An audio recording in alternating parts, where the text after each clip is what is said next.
Friends, welcome to our channel. एक बार आपका दोबारा हमारे चैनल में स्वागत है।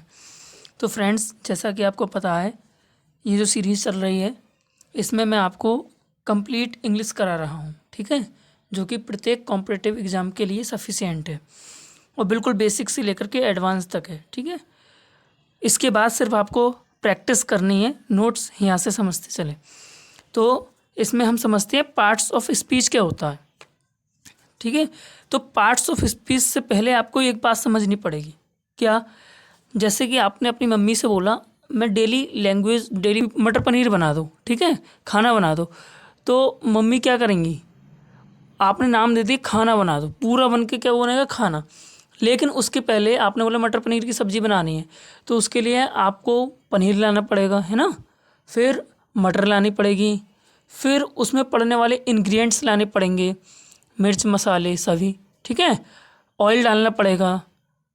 तब इन सब को मम्मी अरेंज करेंगी, लगाएंगी कि पहले क्या डालना है, पहले ऑयल डालना है, फिर मसाले डालने हैं, फिर सब्ज़ी डालनी है, फिर प्योरी बनानी है, एंड देन आपकी जा कर के बिल्कुल सब्ज़ी तैयार हो जाएगी।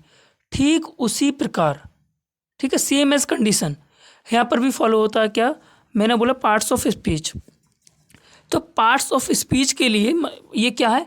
ये किसी सेंटेंस को, किसी ग्रामर को, हमें इंग्लिश की ग्रामर पढ़नी ना, इंग्लिश को पढ़ने के लिए ये उसके इंग्रेडिएंट, ठीक है, इंग्रेडिएंट हैं। किसके? इंग्लिश के इंग्रेडिएंट्स हैं। जिस प्रकार की आपने एक सब्जी बनाई तो सब्जी के लिए आपने इंग्रेडिएंट ढूंढे, उसी प्रकार हम ग्रामर पढ़ेंगे तो ग्रामर के इंग्रेडिएंट हैं। उसमें पहला टॉपिक है पार्ट्स ऑफ स्पीच।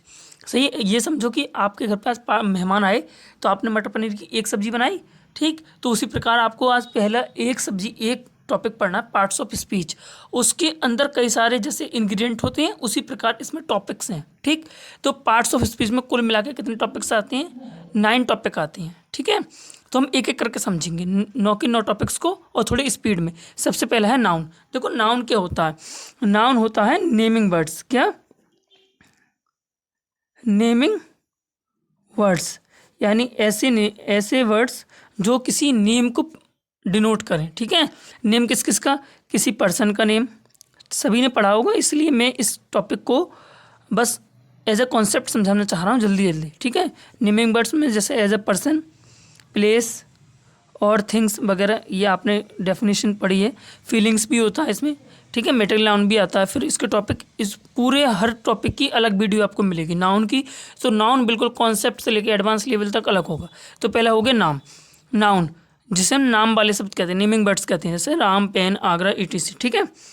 नेक्स्ट हम समझेंगे, तो फ्रेंड नेक्स्ट हम समझेंगे प्रोनाउन। प्रोनाउन क्या होता है? प्रोनाउन वो वर्ड्स होते हैं जो नाउन को रिप्लेस करते हैं, जैसे नाउन की जगह, रिप्लेस ऑफ नाउन, ठीक है। नाउन की जगह बोले जाने वाले शब्द को प्रोनाउन कहते हैं। जैसे मैंने ऊपर बोला नाउन के बारे में, जैसे किसी पर्सन का नाम मैंने बोला राम एक अच्छा लड़का है, राम स्कूल जाता है, राम खाना खाता है, राम के पिताजी शिक्षक हैं, राम की माताजी डॉक्टर हैं। एज एक्स्ट्रा सेंटेंस मैंने राम के बारे में बोली, ठीक है।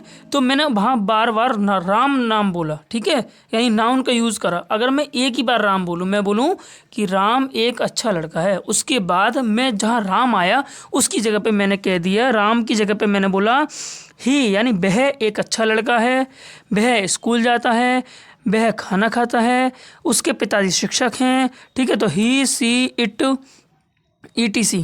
अब उसके आए तो यानी राम के ही ना लड़का है तो हिज पोजीशन। ऐसे ही प्रोनाउन की कंप्लीट वीडियो भी आपको मिलेगी, ठीक है।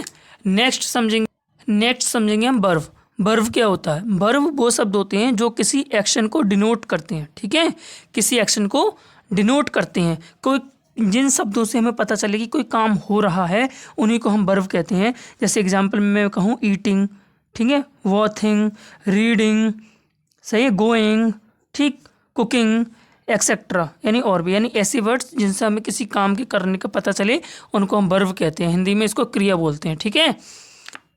ये एडजेक्टिव, ठीक है।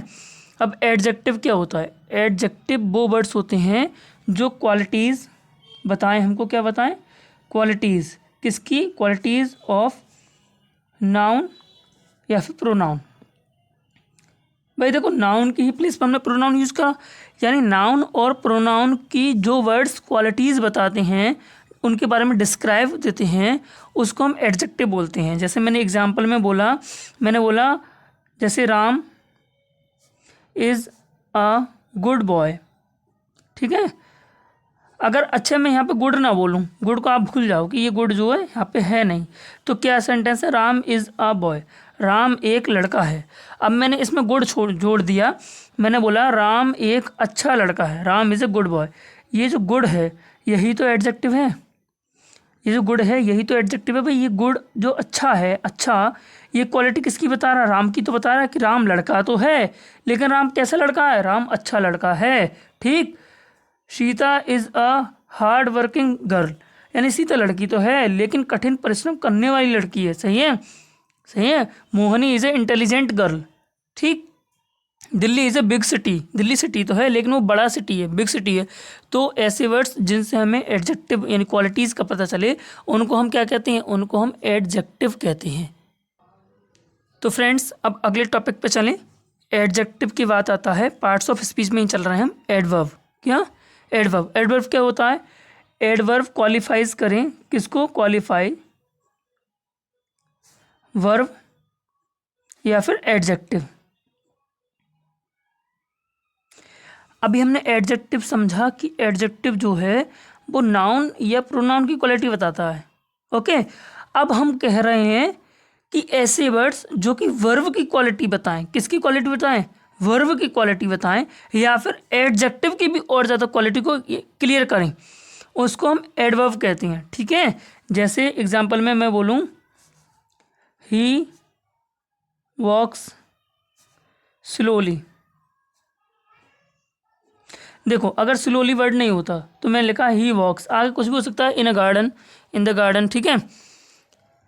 तो मैंने बोला वह टहलता है, सही है, लेकिन आगे मैंने बोला ही वॉक्स स्लोली, यानी वो धीरे धीरे टहलता है। कैसे टहलता है, धीरे धीरे टहलता है, स्लोली स्लोली टहलता है।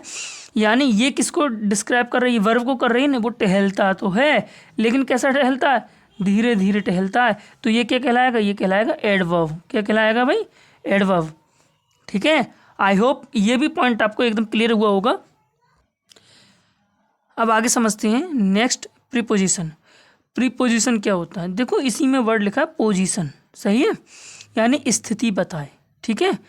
पहले ही आपको स्थिति का उस सेंटेंस में पता कर दे, उन वर्ड्स को हम प्रीपोजिशन कहते हैं। कैसे, यानी हमें प्लेस के बारे में बता दे, ठीक है, टाइम के बारे में बता दे, ठीक, प्लेस के बारे में, टाइम के बारे में वर्ड्स बता दिए जाएं, पता चल जाए, जॉइंट करके उनमें पोजीशन बता दे, ठीक। उन वर्ड्स को हम क्या कहते हैं, उन वर्ड्स को हम प्रीपोजिशन कहते हैं। जैसे मैं कहूँ the book on the table, यहाँ पे आपको ऑन समझना है, मैंने बोला बुक टेबल पर है, ठीक है, बुक ऑन द टेबल या the book is on the table, यानी किताब कहाँ पर है, किताब टेबल पर है, यानी उसका सरफेस बता रहा है कि इस प्रकार से टेबल बना हुआ है, इसके ऊपर आपकी ये बुक रखी हुई है, ठीक, सही है। तो ये जो ऑन है या फिर एट प्लेस को बताएगा, इन बताएगा, ठीक है। तो ये वर्ड्स कौन से कहलाएंगे, ये कहलाएंगे प्रीपोजिशन। कौन से, प्रीपोजिशन। प्रीपोजिशन के बाद आगे चलेंगे। प्रीपोजिशन के बाद नेक्स्ट कंजक्शन।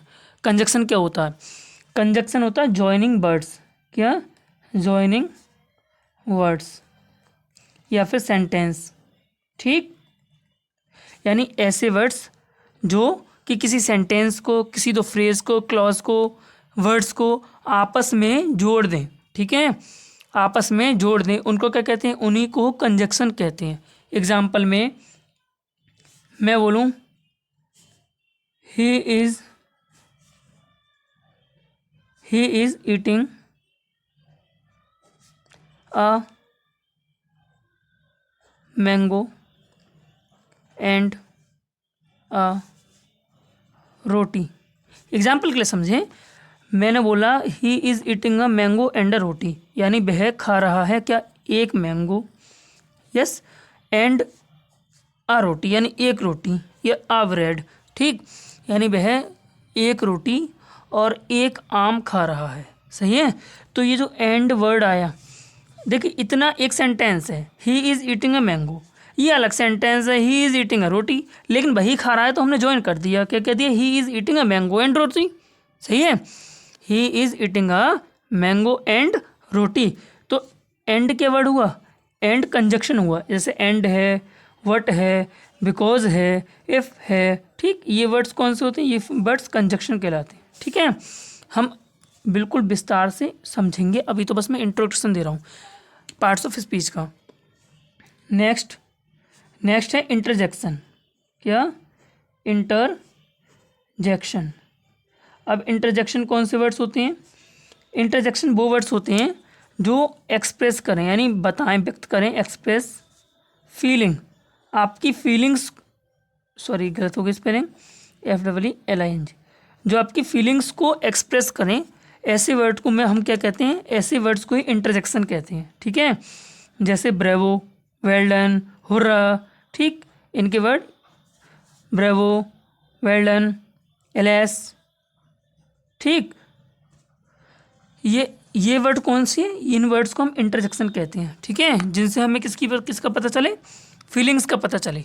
ठीक, आई होप मैंने जो आपको ये टॉपिक्स पार्ट्स ऑफ स्पीच के समझाए वो बहुत अच्छे से समझ में आए होंगे। ठीक है, इसके